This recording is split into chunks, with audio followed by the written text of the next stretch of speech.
Bloody Roar is an overlooked series full of potential. Fighting games with a 3D layout have demonstrated they are more than capable of being complex and balanced. For example, Tekken 7 proves to be one of the best current fighting games on the market. While it has a high ceiling, this does not take away from the game's balanced and incredibly fun mechanics. Although the game is 4 years old, there's a fair learning curve that is unlike any other fighting game that keeps their core audience. Playing Tekken 7 feels like a mind game. You cannot rush in without player and character knowledge. I believe this can be applied if they were to bring back Bloody Roar. If you're a fan of the series, you can recognize the significant different playstyles in the game. For example, Buckaroo the Mole plays far differently than Long the Tiger. Bloody Roar veterans know that you cannot take stun lightly. His grabs are devastating and can easily cause your character to deform if you're foolish enough to fight him without being aware of his strings. Bloody Roar consists of a roster that is diverse. Let me further elaborate as to why. The characters each have their own backstory with roots from the first game. Buckaroo was a young assassin who was brainwashed and forced to kill innocent people. He doesn't simply move on, but instead tries to face the consequences of living with the fact that he cannot change the past. Similarly, Long lives with a heavy conscience knowing that the beast that dwells within him may one day consume him. While he cannot repent for the lives he has destroyed, Long's journey reminds the player that in order to move forward, we must find peace with ourselves. We also have Stun, a character who was forced to endure the side effects of an experiment gone wrong, destroying his mind and body. Each and every one of these characters are tragic and are doomed by the fear of their own transformation being uncontrollable. Now, let's discuss the mechanics.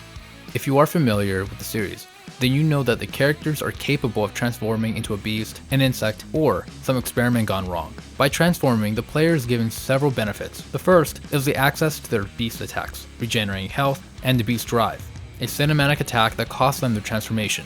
While transforming opens the player to new devastating combos, it is up to the player when they would like to transform in a fight. Transformations can be used to create and extend combos. They can also be used to push the enemy back in the middle of an attack to save themselves. While in this form, the player's health slowly regenerates. This is a built-in comeback mechanic that is offensive as well as defensive.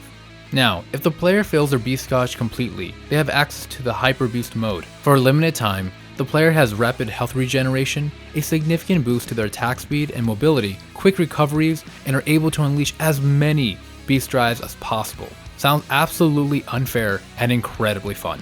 Think of this as using an X Factor Marvel vs. Capcom 3 but with infinite meter. Once the time comes to an end, the player would no longer have access to their beast form. A heavy price to pay, but one that may bring the player back into the fight. Besides being able to transform, the game offers several other mechanics. Players can sidestep and juggle enemies with devastating wall combos. Each character has a unique attack that causes their bodies to emit green electricity and has properties that counter basic attacks. In later installments, players were able to dodge incoming attacks by moving forward at the precise moment the attack would land, allowing experienced players to punish the opposing player in that small time frame. Furthermore, there are plenty of diverse game modes to enjoy, from slow motion, survival, and even a mode where both players stayed in Hyper Beast mode the entire time. There are plenty of options to explore.